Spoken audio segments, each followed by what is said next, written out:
Hi viewers, welcome back to my YouTube channel. आप देख रहे हैं इंग्लिश लर्निंग क्रेज। आज का जो हमारा टॉपिक है वो है ग्रामर क्विज। ग्रामर क्विज में हम डिस्कस करेंगे प्रेपोजिशन को। अगर आपको प्रेपोजिशन के बारे में नहीं पता तो आप मेरी वीडियो जिसका लिंक मैंने डिस्क्रिप्शन में दिया है उसे देख सकते हैं और अपना कॉन्सेप्ट क्लियर कर सकते हैं। अक्सर ऐसा होता है कि स्टूडेंट्स जो कम्पिटिटिव एग्ज़ाम्स में अपीयर होते हैं उनको पता नहीं होता या अंडरस्टैंडिंग नहीं होती कि किस सेंटेंस में कहाँ पे कौन सी प्रेपोजिशन यूज़ होगी। तो आइए कुछ बेसिक चीज़ें हम डिस्कस करते हैं। So let's start today's lesson. पहले नंबर पे जो सेंटेंस है वो है the book is dash the table, और इसके ऑप्शंस हैं ऑन, इन, ओवर या अप। बेसिकली इसका मतलब है किताब मेज़ पर है। किताब कहाँ पर है? मेज़ पर है। तो यहाँ पे जो प्रेपोजिशन यूज़ होगा वो होगा ऑन। ऑन बेसिकली सरफेस के लिए यूज़ होता है, यानी ऐसी सिचुएशन जब कोई चीज़ किसी सतह पर हो, किसी चीज़ से कांटेक्ट में हो। नेक्स्ट है would you like dash go to cinema tonight.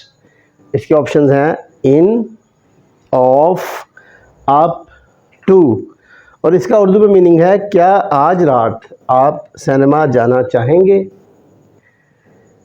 यहाँ पे जो गो है वो बेसिकली इन्फिनिटिव फॉर्म है, यानी वर्ब की इन्फिनिटिव फॉर्म है। तो जो इन्फिनिटिव फॉर्म ऑफ वर्ब होती है उससे पहले क्या यूज़ करते हैं? उससे पहले यूज़ करते हैं हम टू। तो करेक्ट सेंटेंस होगा would you like to go to cinema tonight. Number 3 है their house is dash the school. उनका घर स्कूल के पास है। ऑप्शंस हैं ऑन, बाय, विद, ऑफ।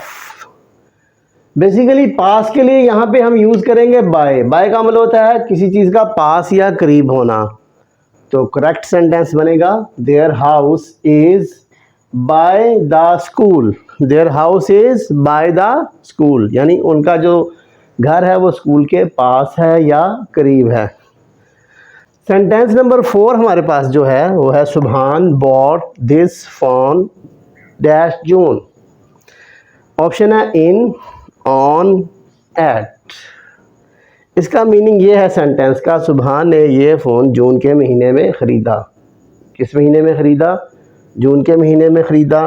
तो यहाँ पर जो प्रेपोजिशन यूज़ होगा वो होगा इन, यानी इन जून।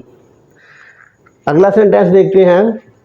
Sentence number 5 Riyan bought this phone dash June 21। Riyan ने ये जो फ़ोन ख़रीदा है वो कब ख़रीदा है? 21 तारीख को ख़रीदा है। कौन से महीने की? जून की। तो जब हम डेट की बात करते हैं, यानी किसी मंथ की डेट की बात करते हैं, तो फिर हम यूज़ करेंगे ऑन। क्या यूज़ करेंगे? ऑन।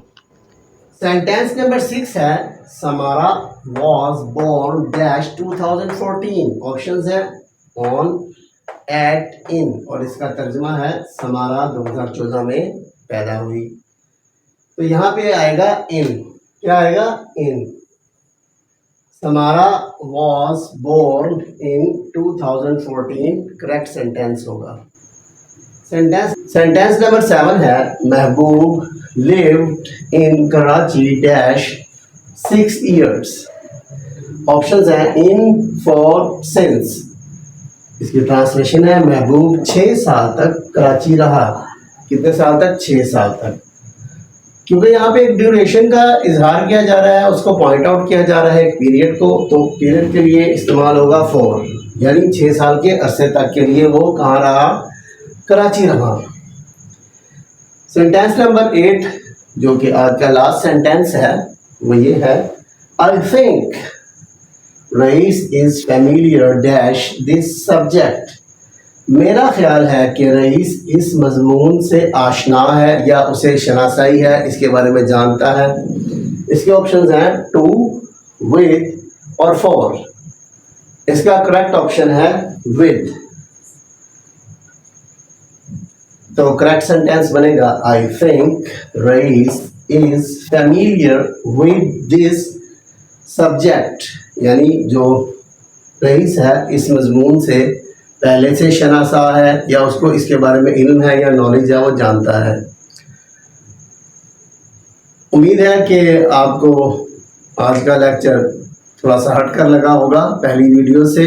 अगर ऐसी ही चीज़ें आप मज़ीद सीखने का ख्वाहिशमंद हैं तो कमेंट सेक्शन में अपनी राय से मुझे ज़रूर आगाह कीजिएगा। आज तक के लिए इतना ही, मिलते हैं अगली वीडियो में, तब तक के लिए अल्लाह हाफिज़।